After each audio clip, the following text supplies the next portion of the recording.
Hello and welcome to Solomoriah Speaks, Episode 8, Basic Fantasy Combat Demo. When I make these videos, I am responding normally to things that have come up in the community, discussions on the forum or the Facebook group, or occasionally questions that have been emailed to me.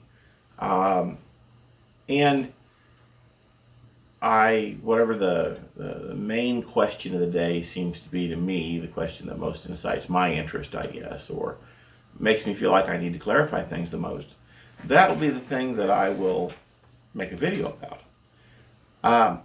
Last video about Rule 0, as I was completing it and getting it uploaded to YouTube and so forth, it occurred to me I didn't really know what I wanted to do next. There was no question outstanding in my mind that I really felt a need to try to answer.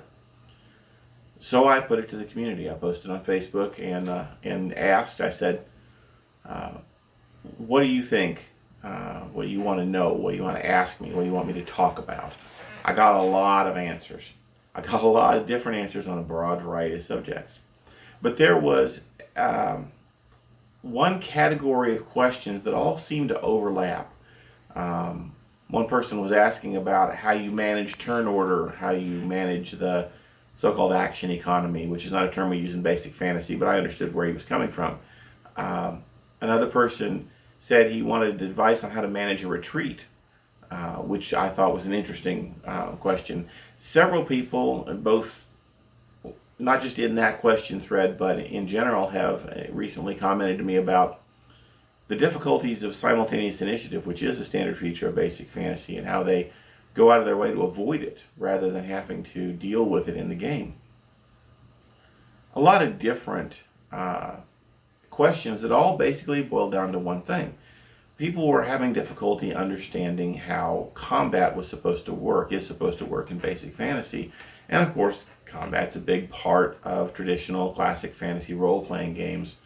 So I felt like the best thing to do would be to show a demo. And I expressed my plan to do this. And when I did, one of my regular forum members said, "Oh good, are you going to do it with miniatures?" I had actually planned on using a virtual tabletop and just recording that. But once he put the challenge to me, I kind of had to do it. So I'm going to be showing this demo with real miniatures on a regular old-fashioned battle mat, drawn out in a wet erase marker.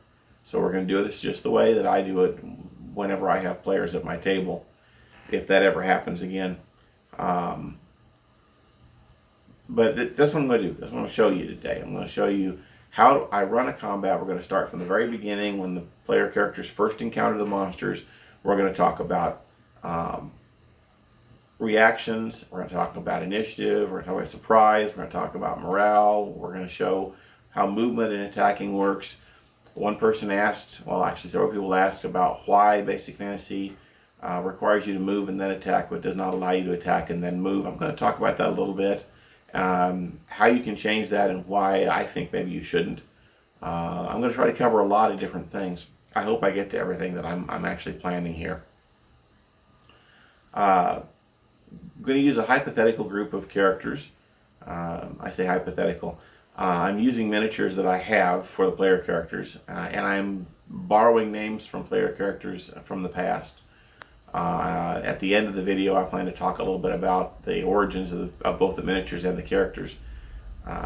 Please note that these are the names of these characters, but not necessarily their statistics or equipment or anything like that. I am just using them to help me keep track of who's who. So, without further ado, let me introduce you to my characters. Meet Kyron, Human Fighter, Level 2, Armor Class 18 because of Plate Mail and Shield. Not very fast, not much initiative, lots of hit points, and a longsword +1. No ranged weapons. Reese, Halfling Thief, Level 2. Armor Class 14 due to leather armor and dexterity bonus. Initiative +2, really nice. Short sword, short bow, arrows +1. Tolliver, Elf Fighter Magic User, Level 1 due to his combination class. Chainmail +1 and a dexterity bonus. Armed with a long sword and a long bow. Nice initiative bonus of +1. And Tybrin, Dwarf Cleric, Level 2. Armor Class 17 due to Plate Mail. Decent hit points. Movement to 20 feet. Armed with a Warhammer +1 and a sling with bullets. I'm going to demonstrate combat today using this scenario taken from the Dungeon of Kairos adventure, found in our Adventure Anthology 2. It's a scenario that I have just recently played through with my online group. I've also run this particular combat sequence 2 other times with other groups of players in different places and times. It's one I've seen quite a few times. I think it's a good example of just ordinary basic combat, as well as a good example of a room encounter that may be more or less typical, let's say. So, the player characters have approached this large set of double doors. The double doors are actually slightly ajar. They can see a little bit into the room, but not much. The players discuss this peculiar situation, and after some discussion, they've decided to throw the doors wide open. Tybrin and Reese in the back row each have a torch that they're presently using to illuminate the room. Because Tybrin's weapon is two-handed for him, he intends to throw the torch on the floor and just fight if he needs to. But as long as he's not busy doing something else, he's more than happy to hold a torch to allow the players to see the room. And they can see just this far into what is obviously, from the sound of it, a large room, as they can hear the echoes of their footsteps. What the players don't know is what's actually in the room. Inside the room are 4 gnolls hiding behind the pillars. They are well aware that the player characters are coming because 3 of them are in metal armor, and none of them are making any particular effort to be quiet as they search the room on the other side of the double doors. So while the gnolls know that the player characters are there, the player characters do not necessarily know that the gnolls are there. The normal chance of being surprised is 1 to 2 on 1d6. But the gnolls know the player characters are coming because they heard them, so the gnolls have no chance to be surprised. And the adventure description of this room prescribes that the gnolls actually have a 1 to 4 in 1d6 chance of attaining surprise over the player characters if they are able to know that they're coming. So that's the situation. The Game Master rolls for surprise for the player character. Well, as it happens, the player characters are thoroughly surprised. This is a slightly tricky situation. Normally, attaining surprise on your opponent means that you are able to take a full round of attacks or actions while they stand there looking at you dumbfounded before they get to roll initiative against you and act in a second round. But in this situation, the Game Master looks at the gnolls' position and their plans. They want to ambush the party, and decides that the successful surprise roll means that the player characters are completely unaware of the presence of the gnolls, and that they will be able to advance into the room and do whatever, and then get ambushed. Some players have a habit of having their characters hug the walls of a room when they cross it. If you have a player like that in this group, the combat will start at the point where they move into that position, where they can see a gnoll, or the gnolls at least can't hide from everybody. But I'm going to assume that this group is a little more oblivious than that, mainly because I'd like to show how the ambush plays out. So the characters move into the room en masse, 20 feet, because of the metal armored characters, and the group continues to move together. At this point, they can see more of the room.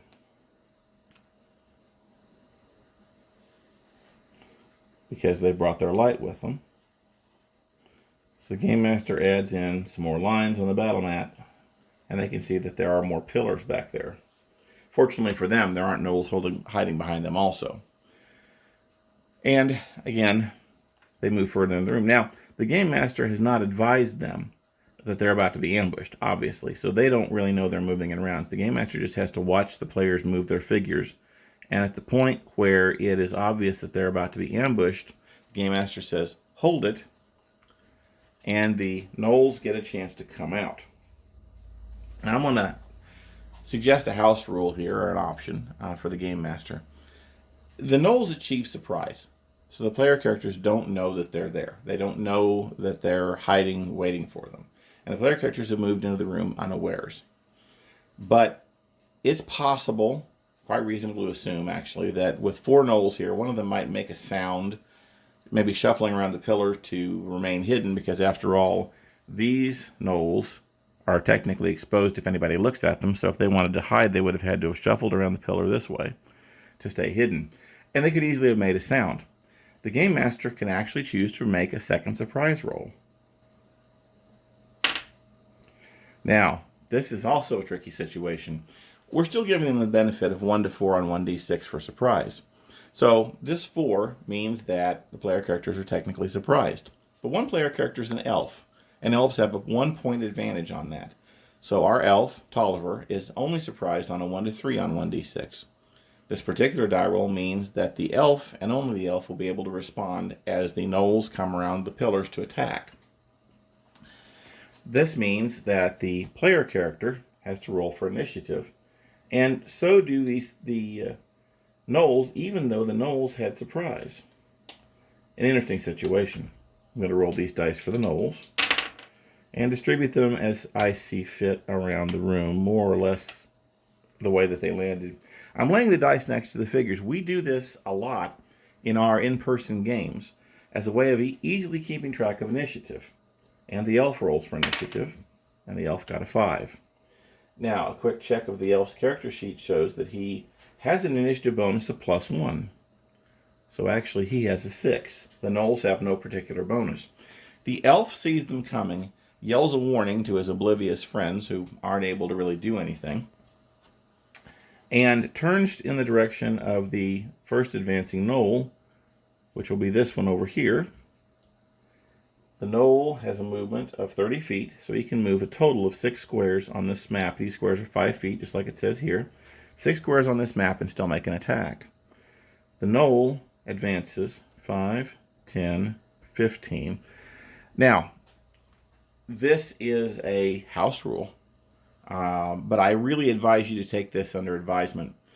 Diagonal movements on squares are about 1.4 times it's not exactly that, it's the square root, but anyway, 1.4 times the size of the square. Rather than mess with that, I suggest you count every second diagonal move as being double. So again, we've gone 5, 10, 15, 20, 25. He can do this. The gnoll can do this as he advances because he has made that second step there. He's got 30 feet of movement.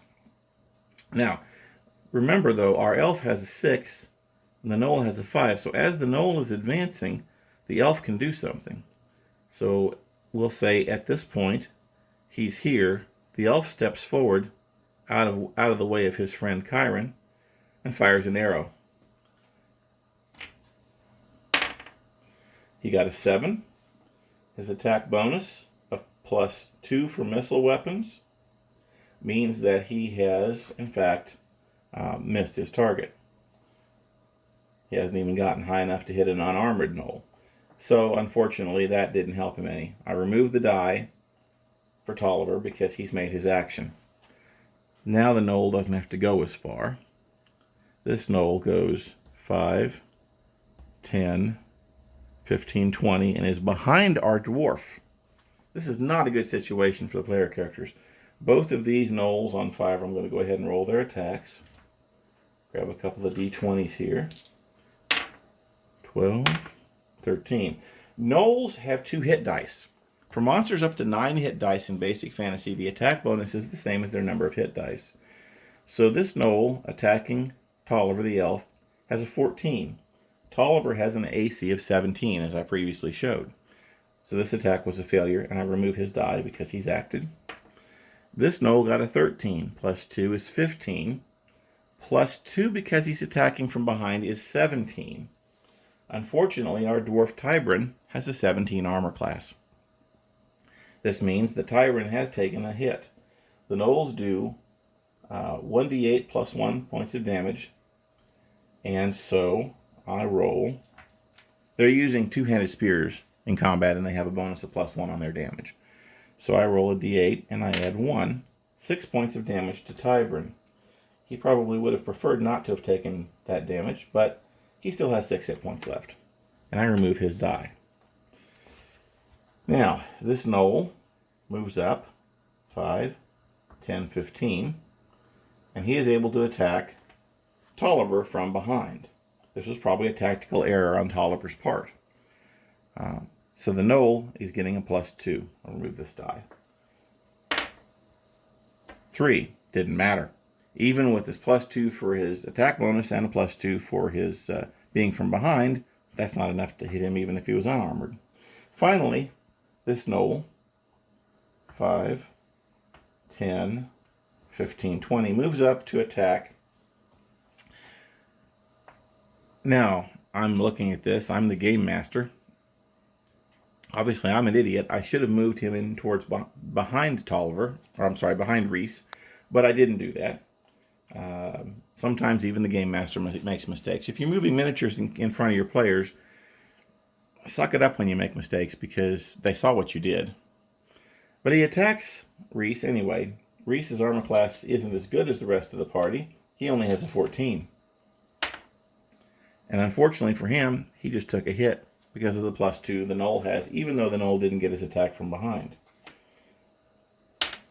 5 points of damage is done to Reese. And Reese would definitely have preferred not to take that. He only has 2 hit points left. Okay, now we're down to the point where we deal with the next round because everyone has acted in this round who had an action. So we roll for initiative. The Game Master rolls for the Knolls, obviously.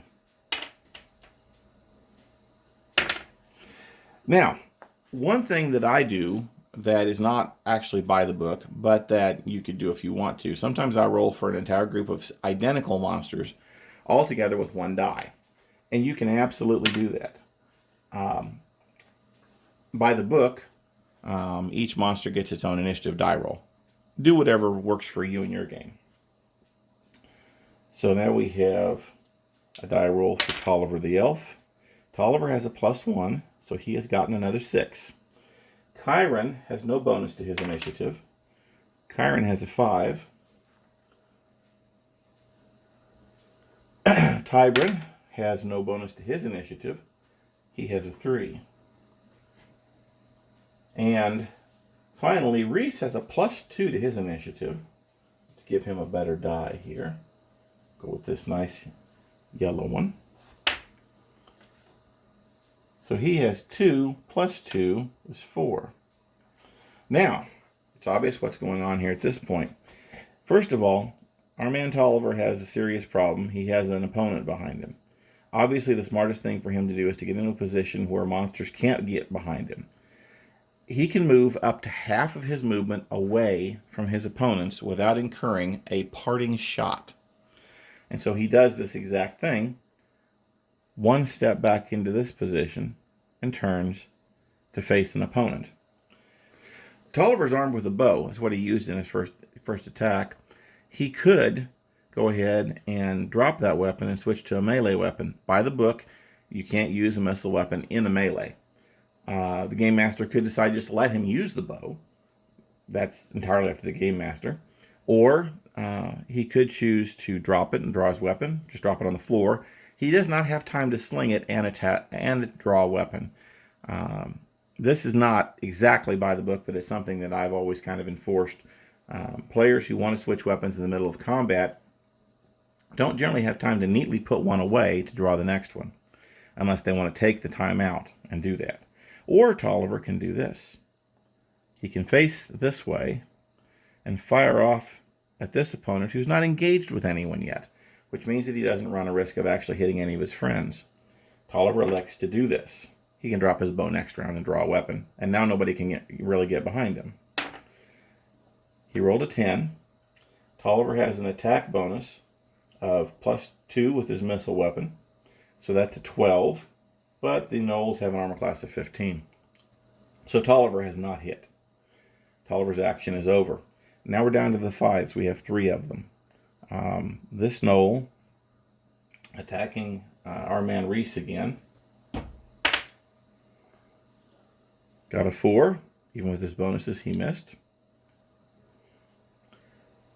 This Knoll steps up to face Chiron. Now, he and Chiron are simultaneous. And again, we have an interesting situation here. By the book, they act at the same moment. They should both strike at the same time, and they could potentially kill each other, although given Chiron's hit points, that's actually not possible at this point. The Gnoll can't do enough damage to him to kill him in one hit.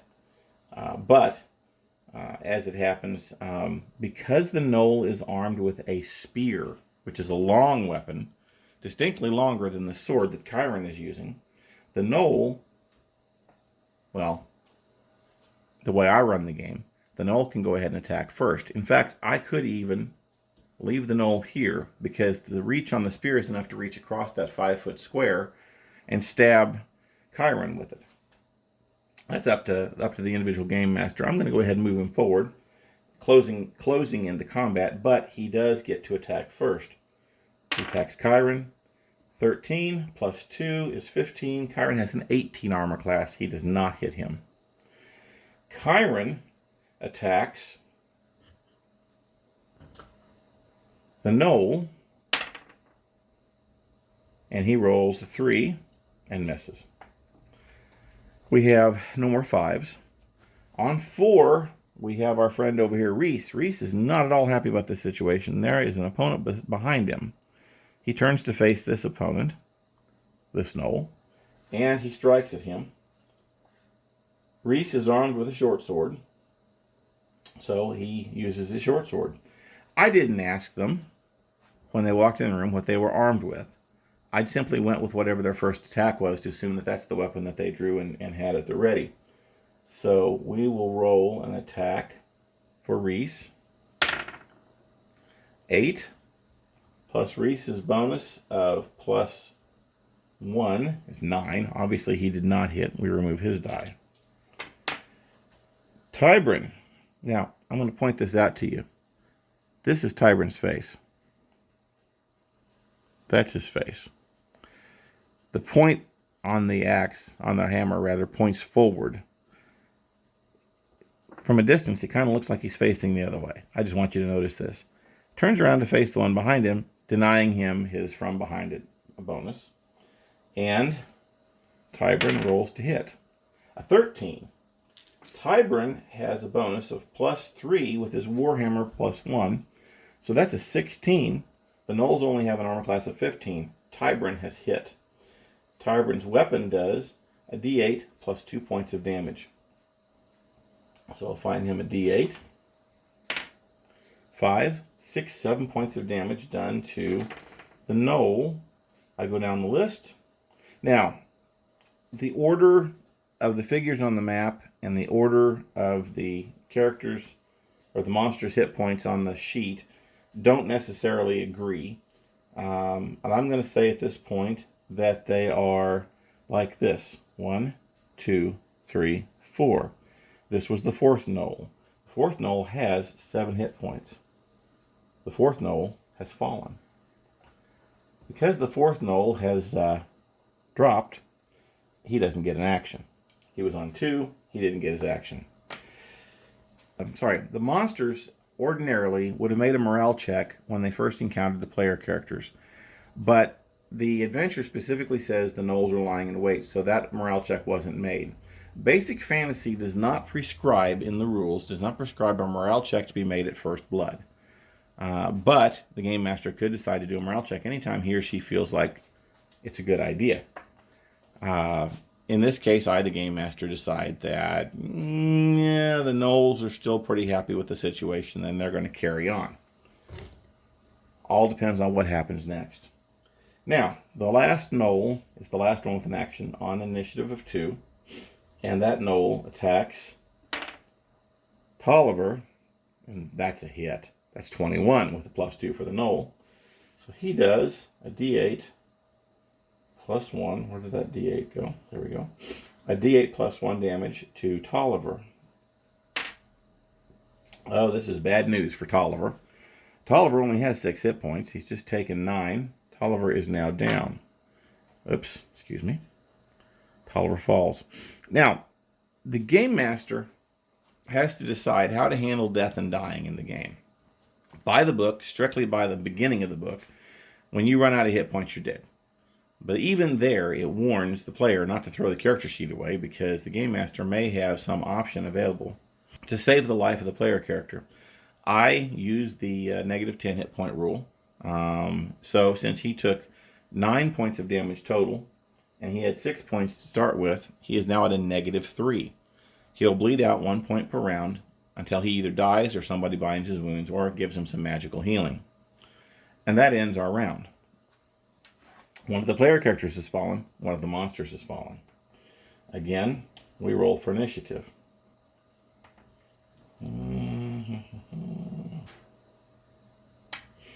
So, here we go. No. Oh, that Noel's dead. He doesn't get a roll for initiative. Neither does Tolliver. Player characters roll. Tyburn has a 1, and he has no bonuses. So, that's where he's at. Chiron has a 5. He has no bonuses, but that's okay. He's in good shape. And finally, oh my, that's a 6. But Reese is +2. We are actually obliged to change his initiative die for something bigger. We'll use a D10 for him. So he has 8. Obviously, our man Reese gets to attack first. So Reese goes ahead and takes another attack. He is still stuck using his short sword rather than his bow, which he would really prefer to be using, but a natural 20 is always a hit. So he does the listed damage for his weapon, which is a D6. He has no strength bonus. Right? Let's roll. Oh, there we go. Let's roll his D6 the used for initiative for his damage. 2 points of damage done to the gnoll. That did not kill the gnoll. Unfortunately for Reese, as it happens, he's fighting the biggest gnoll with the most hit points. Next up comes the 5s. One of them is the gnoll attacking Reese. I'll do that first. Well, we don't have to worry about that. A natural 1 is always a miss. Next, I will roll for Chiron. Chiron got an 11. He's attacking the gnoll in front of him. Chiron has a +3 melee bonus and a +1 for his longsword, so +4, which means that's 15, and that is the gnoll's armor class. So he hit. His sword does a D8 plus 2 points of damage. 3 plus 2 is 5. He's up against the first gnoll. He hasn't killed him, but he's definitely made a mark. On 3, his opponent attacks him. A 16, 17, 18. Chiron has actually taken a hit. The gnoll does a D8 plus 1. So 3 points of damage were done to Chiron. 1, 2, 3. Chiron still has 10 hit points. He's not looking too bad. The gnoll that was attacking Tolliver no longer has an opponent. Steps forward on 2 and attacks Chiron. Now it's not looking so good for Chiron. But of course, with his armor class of 18, 14 plus 2 is 16. He didn't get hit. Finally, at the very end, Tyburn, who doesn't have an opponent, has to decide what to do. Now, Tyburn has several choices. He could step around in front and fight the gnolls that Chiron is facing, but Chiron is in pretty good shape. He could cast a healing spell on Tolliver, potentially standing him back up again. Well, not literally making him stand up, but putting him back above 0 hit points. He could step around and fight the opponent that Reese is facing in the hopes of saving Reese, who is not looking so good at 2 hit points. Forgot to remove his die. These are all the choices the player has to make. Now, knowing the player who used to play the character who was originally named Tyburn, more on that later, there's pretty obviously only one choice for him. He turns around and he casts a healing spell on Tolliver. Healing spell is Cure Light Wounds. It's a D6 plus 1 points of damage healed back. 6 points of damage. Now, Tolliver fell last round at -3. So this round he's at -4, but +5 puts him at +1. He is now okay, and he can get up and fight, but not this round, obviously. So we roll for initiative for the next round. So, roll for the player characters first this time. Chiron's got a nice 6. Tybrin, well, he's got a 1 again. I don't think that die likes him. And Reese, 4 + 2 is 6. It took me longer than it should have. Now, we have Knowles. 1, 2, 3 Knowles. Still standing. 4, 6, 2. We start with our 3 6s. First of all, Chiron is facing off against the Knowles. Chiron has injured the Knoll facing him. The first Knoll here facing him. This Knoll has not yet been injured. So Chiron has to decide what to do, and he can't help being simultaneous with this Knoll. Now the Knolls have closed with him, so the length of their weapon is no longer a factor in simultaneous initiative. Chiron can attack whichever he wants. He's going to attack this Knoll at the same time as this Knoll attacks him. And that's exactly what we're going to do. Here is Chiron's roll to hit, and here is the Knoll's roll to hit. The Knoll was not effective with a 2, obviously. Chiron, on the other hand, was definitely effective with his 13. And he gets to roll a d8 + 2 damage against the Knoll facing him. That's another 6 points. This Knoll is dead. Well, out of combat anyway. Now, the Knolls have taken half their numbers in casualties. At this point, it's appropriate to roll a morale check and see what the remaining Knolls do. This one's down, so he no longer has an action. So we will get a couple of d6s here and roll a morale check. The morale of the Knolls is 8. And 8 or less, they will remain in the fight. 8 or less. Exactly 8 in this case. So the Knolls, despite the fact that they are now outnumbered, are going to continue fighting. Now, you as the game master have complete control over this. You do not have to follow along with the morale check. You do not have to do what the morale check says. You don't even have to roll it. If you're in person, I suggest you roll it where the players can't see it because they shouldn't see it. And then do whatever you want to do anyway. Whatever you decide is appropriate. I'm looking at this, and I'm thinking those Knolls, they're pretty bloodthirsty. I'm going to let them go ahead and continue attacking as the morale check indicates. But feel free to change those things at any time. Specifically, it's not fudging when you as the game master decide what the monsters want to do. Deciding the results of their attack rolls or so forth, that's probably fudging. And in my previous video, I have some discussions about fudging, but regardless of how you look at that, deciding what they want to do or what they want to try to do is absolutely not fudging. That is your privilege as the game master. Another initiative of 6, he has to decide what he wants to do. Continuing to fight this Knoll is not going to be fruitful for him. He only has 2 hit points left. Reese decides the smartest thing he can do is to retreat. The problem he has at this point is his retreat paths are blocked by a downed body of a Knoll that he'll have to step over. His friend Tybrin, who's on a 1 for initiative, his friend Chiron, who's already acted, or stepping over the form of his friend Tolliver, whose initiative I forgot to roll because he got to roll for initiative this round. Isn't that special? Let me get a die real quick and see. Well, okay, so right after... Actually, right at the same time, he would also be simultaneous because he's got a +1. So, while Reese is trying to decide what to do, he stands up and takes his sword, which is lying on the ground next to him, and attacks the Knoll in front of him. Getting a 13. Tolliver has a +1 with missile weapons. That's a 14. That is not good enough. He needs a 15 to hit the Knoll, so he's failed. Now we're back to Reese again. Reese wants to retreat, but Reese doesn't really have a good path. As a game master, I allow player characters to move through a square occupied by a friendly figure who can see them coming without requiring any special rules or anything like that. It is a 5 by 5 square. It's a pretty good amount of space, actually.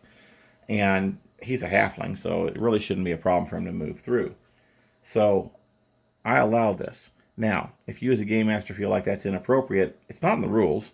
Even if you're trying to play by the book, which we've had discussions about that on my YouTube channel before, but even if you're not a believer in allowing him to move through, I mean, that's up to your decision what to do. But I'm going to allow it. So he can move half his movement backwards without incurring a parting shot from the knoll, and Reese's movement is a nice 30 feet. So we can go 15 feet, 5, 10, 15. He can move back to here, or he can go 5, 10, 15 to here. I think that's what I'm going to have him do. Now, he's gotten to that point. He does not have a bow or his bow in hand. He has his sword, and he's holding a torch. Remember, he's providing light. Tybrin has laid his torch down. It's probably still burning, but it's not an effective light source lying on the ground with all the shadows cast by all the moving figures. So basically, at this point, Reese is just standing back there holding the light. If he wanted to draw a dagger and throw it, he would have to lay down or drop his sword. Rather than dropping his sword, Reese decides to stick to just sheath it because he has an action available he's not using. He's not going to make an attack, so he goes ahead and sheaths his sword. Next round, he'll be able to draw a dagger and throw it. We're down to this Knoll, who now doesn't have an opponent. He has two choices. He can step forward and attack Tolliver from behind, which is probably a pretty good strategy, actually.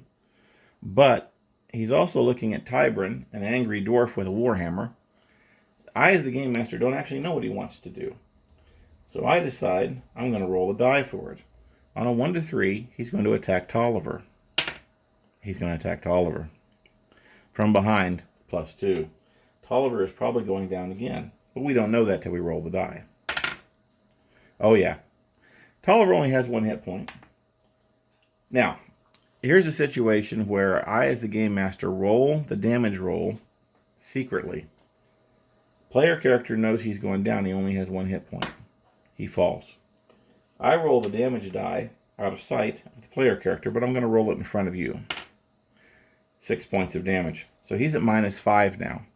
He doesn't know this. None of the player characters know his condition, because I elected to roll this die roll secretly. You always can elect to roll a die roll secretly. That goes back to the last video about fiat.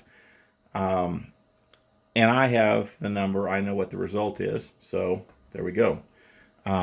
This adds a level of mystery, adds a level of uncertainty to the game. Players don't know if Tolliver is dead at this point. They have to finish the combat or something before they have a chance to inspect his body and see what his condition is. Last person left with anything to do is our man Tybrin. Now Tybrin has a couple of choices. Tybrin can stand where he is and attack the knoll directly in front of him. Or Tybrin can take a step diagonally to this square and attack this knoll from behind. But if he does that, that separates him from Chiron, which could be a strategic or tactical issue. Well, a tactical issue. However, again, knowing the character, the player who used to play Tybrin, the real Tybrin character, he would probably do that. So we're going to go that route. He attacks from behind with an extra +2, giving Tybrin a grand total of +5 on his attack. 17 +5. He hardly needed the bonus. So he's definitely landed a hit on the monster. So he rolls his damage. It is a Warhammer that does a D8 +2. So we will get a D8 for him. And roll it. 6 + 2 is 8 points of damage done to that knoll. This is the third knoll. He had already been injured somewhat. And 8 points of damage is coincidentally exactly as many hit points as he has left. He falls. Well, now the situation looks quite a bit different. The game doesn't prescribe a morale check at this point. And in fact, as a game master, I'm not sure if I would bother with it. This gnoll is now badly outnumbered. Sure, one of the party members is down and another one is obviously retreating, but he's facing a fierce human warrior who has already felled one of his comrades, and he has just seen the dwarf take out 2 others. Now he's looking at that dwarf being free to come forward and attack him. So this gnoll has to decide what to do. This is an interesting point.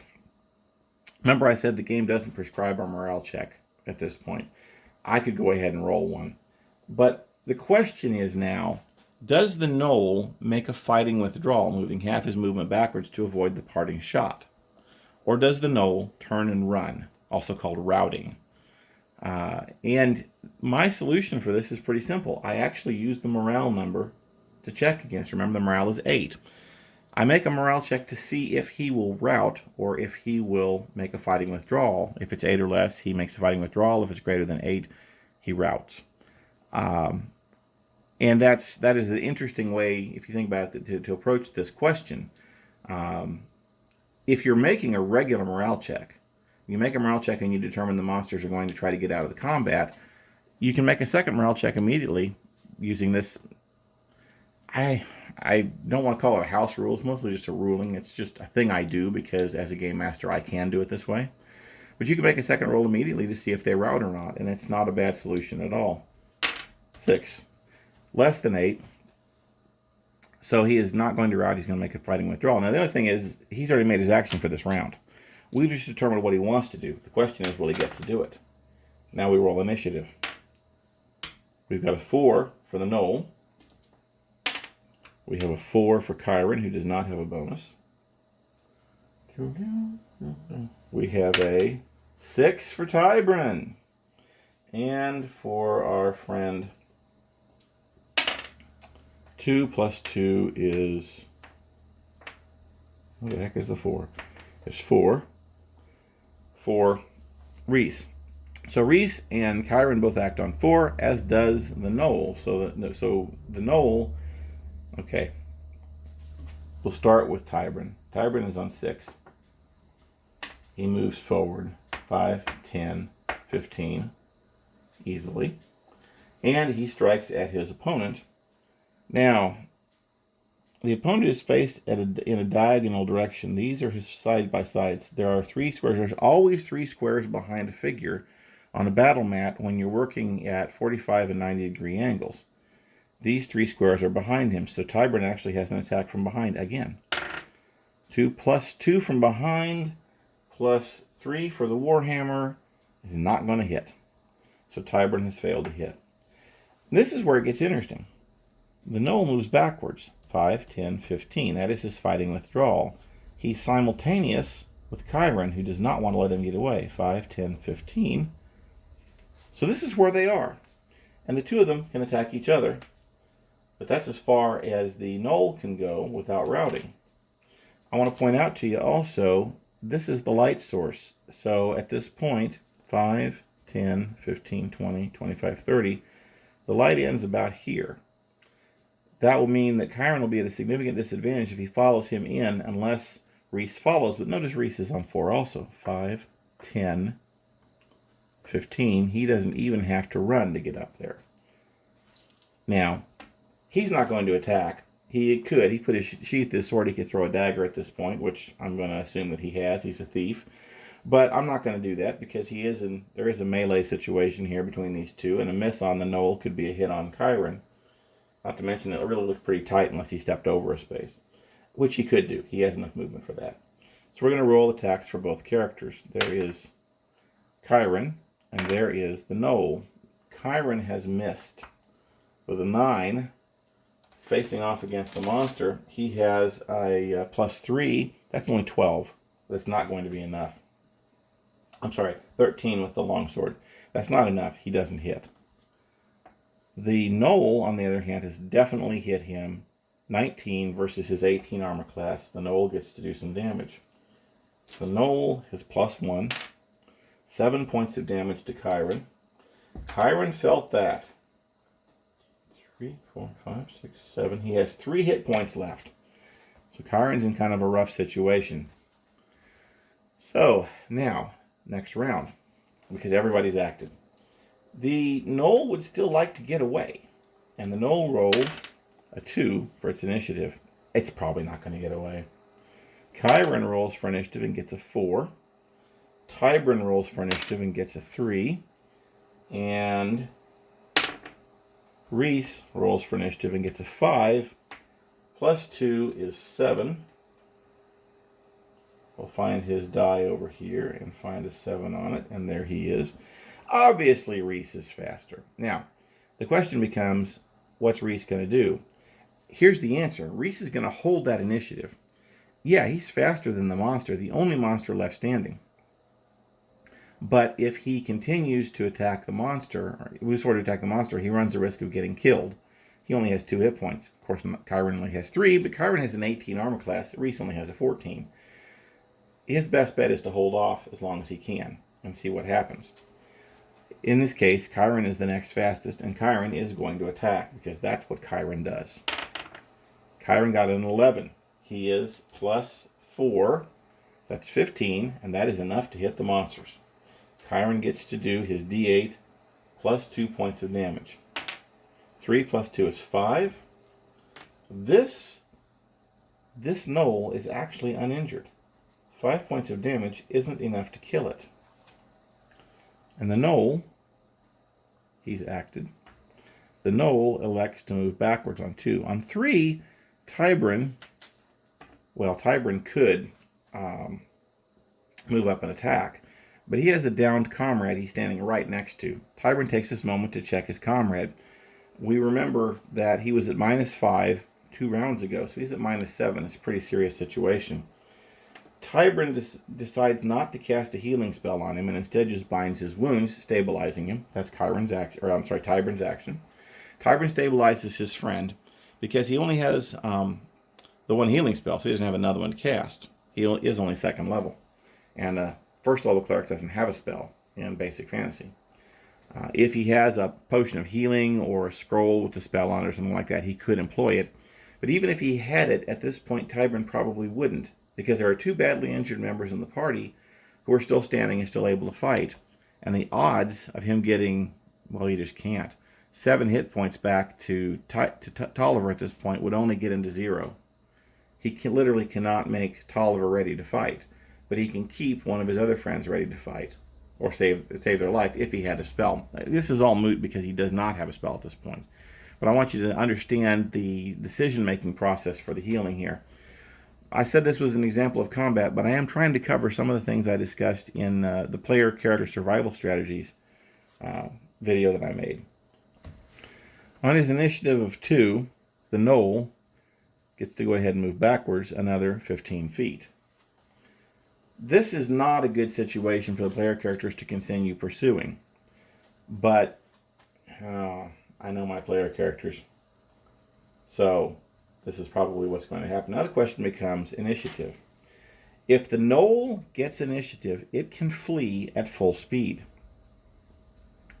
because it's not engaged. But if it loses the initiative and someone else engages it first, then running away that way would incur a parting shot and attack at +2 from behind by whoever is close to him, even if they've already attacked.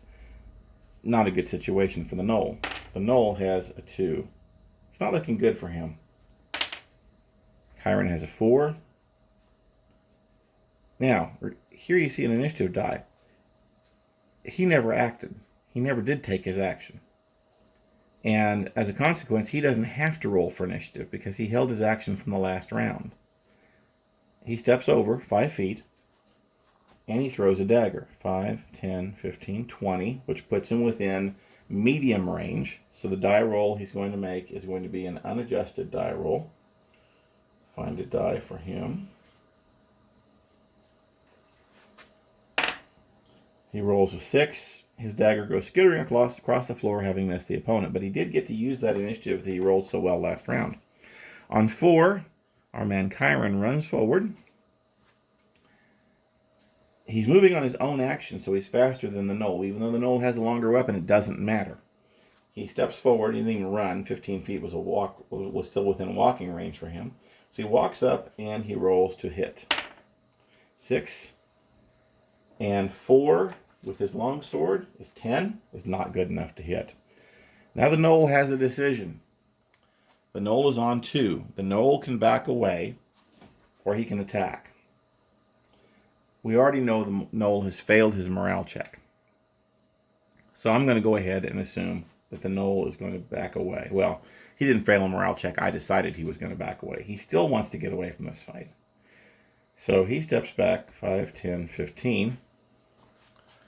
I'm running out of map there. In fact, you can't even see it. So let me turn my board a little bit. There he is. So the gnoll has moved back to that point. And now, again, we're up against a situation of what we're going to do. Player characters have to decide what they want to do at this point. The gnoll is right at the edge of the light. Reese is not in very good shape. Chiron is not in very good shape. They don't really know for sure how bad off the gnoll is, although they know they have dealt him 5 points of damage, so they know he's kind of beat up. They have to decide what they want to do. I'm not sure at this point I need to continue the demonstration any further. I think you've seen the principles of this. Does the last gnoll get attacked by Chiron and die? Does the last gnoll get attacked by Chiron and kill Chiron? Does Chiron let the gnoll leave? Because it really is at this point up to Chiron what to do, depending on the initiative die rolls we would have for the next round. Player characters regroup. Once Tolliver regains consciousness, he's able to move at half movement. He's not able to attack or cast spells or anything like that at that point. He picks up his stuff and limps out the door, surrounded by his friends. Thankfully, in this particular dungeon, they're fairly close to the exit at this point, and so they're able to exit and return to their camp or back to town, whatever. If the game master is merciful and they have no more encounters, because at this point, a random encounter would probably be a disaster for the party. But if they don't have any encounters, they'll probably get back to town or back to their camp all right and be able to rest and recuperate. It'll be a couple of days of game time before they can return to the dungeon because of Tolliver's condition. Even if Tybrin manages to get him back up to positive hit points tomorrow when he has another spell, he'll still be at a low positive. The best he could hope for is about 1 hit point. And Tybrin only has 1 spell. Another day, another hit point, another spell, and Tolliver might be in perfectly good condition. But meanwhile, over the course of those 2 days, Reese and Chiron have only each gained 2 hit points. Reese is up to 4, and Chiron up to 5. Particularly for Chiron, that's not a good situation. So, just doing the math, it's probably going to be close to a week before they return to the dungeon again. This is normal in an old school game. This is kind of how it works. Your characters are fragile. You need to be careful in combat situations. If the characters had not gotten ambushed, if they hadn't been surprised by the monsters, for example, they could have taken a better defensive position. They could have avoided some attacks from behind that they had to suffer. They could have done some of the things I described in my player character survival strategies video. And in fact, this is a situation where, had they known the monsters were there, they definitely could have made better decisions. For example, they could have chosen to close one of the doors, thus bottlenecking the monsters at the door. Tybrin, being a relatively strong dwarf, could have held that door, while Chiron stood his ground here, and Tolliver, back a row here with his bow at the ready, could have fired at the opponents, leaving Reese in position to hold the light. Now let's consider if they were surprised, but a party member had elected to move around the room. Tolliver has a movement rate of 20 feet. I'm sorry, 30 feet. 5, 10, 15, 20. He's not going to move faster than Chiron. Chiron moves in this way. 5, 10, 15, 20. Reese has a movement rate of 30 feet. 25, and the game is up. There's just no place that this gnoll can hide, even if he has the opportunity to do so, that he can't be seen either by Tolliver or by Reese. And that simple move would have alerted them before they were completely into the room. With a good initiative die roll, which might or might not happen, the party could even back up through the doors before they got attacked, or because the gnolls are probably attacking from in front rather than from behind, not encircling them. Say the gnolls are forced to move at this point. They had surprise. The player characters didn't know they were there. At the point that Reese can see them, they can still use their surprise round. This one moves forward to attack this way. 5, 10, 15, 20, 25. 5, 10, 15, 20, 25. And this one obviously has enough movement. So this is a situation here. He could also attack, but he's not able to really, well, he could attack Chiron from behind in this position. But still, they're not able to encircle the party. And on the party's action, they could do a fighting withdrawal. 5, 10.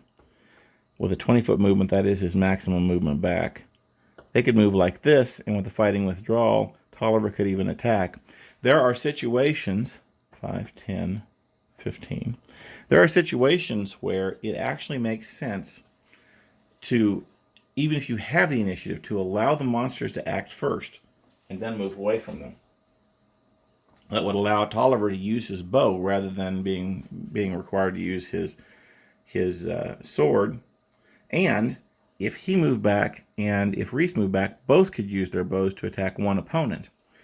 It's a good idea, and this is on the player character survival strategies that I didn't cover in the video. It's a good idea for a player who's in a position to do so, players who are in a position to do so, to concentrate fire on one monster at a time, or maybe 2 or 3, depending on how big the party is, because any monster you kill doesn't get an attack roll. Denying the monsters an opportunity to attack is a good strategy. I covered that. But one of the ways to deny them an opportunity to attack is to kill them.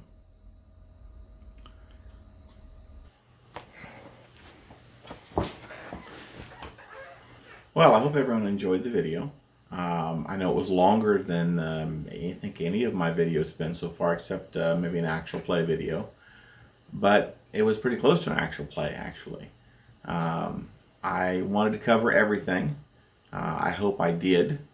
The question about managing a retreat that one person posed was answered not by the player characters but by the monster trying to retreat, and covered a little bit more in other parts of it too. Hopefully I've explained turn order and movement and so forth and given a little guidance on how these things should work. I promised at the end of the video I would talk about the characters and figures. Let me start with the monster. This is a Knoll miniature design that I picked up off of Thingiverse. I'll try to find the link and put it in the description. This is what I actually used in the session you saw. No, I didn't paint them. Those are fresh off the 3D printer. Actually, this is what you get when you print the figure as it comes off the website. It's 50 millimeters tall, a little big. So I went back and scaled it down before I actually printed the ones I used for my demonstration today. This figure is a Reaper figure. I forget the name of it, but wouldn't be too hard to find. It was one that was used. It was one of mine. It was used for a variety of player characters over the last 10, 15 years or so. I'm not exactly sure when I got it. I painted it. It's not a great paint job. I'm not a very good miniature painter. But this is a Reaper Dark Heaven miniature.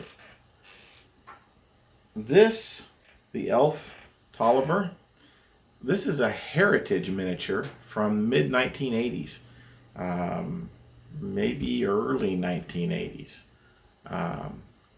It's lead. It's a good old-fashioned lead miniature painted by me. This is the original paint job from 30, almost 40 years ago.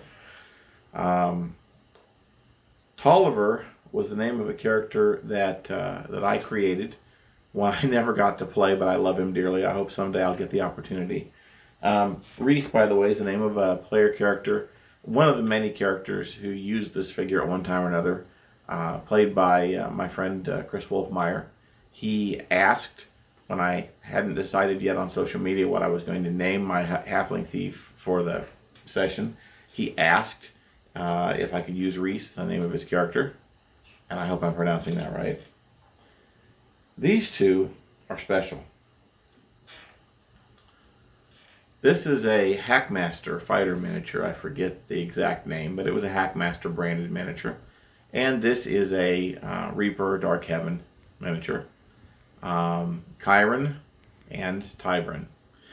These were the last characters played by my good friend Alan Jett before he passed away. These figures are permanently retired from regular play, but I brought them out for this special appearance. Chiron Riston, Chiron of Kel, the hero, and Tybrin, I'm sorry, I'd have to find his character sheet. I think he had a last name. We all just called him by his first name, Tybrin, the dwarf cleric. Both were heroes. Alan always played the hero. And I was glad I could get them out for this purpose, to demonstrate how combat works in basic fantasy.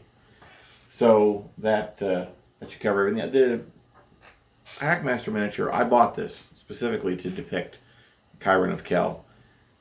Alan bought this one and gave it to me for me to paint. So these are also my paint jobs, and they're not very good paint jobs, but he gave it to me specifically to be used for his figure. So that's where they came from. I hope I've covered everything. I hope this was entertaining and interesting, and most importantly informative. I hope I covered everything you need to know.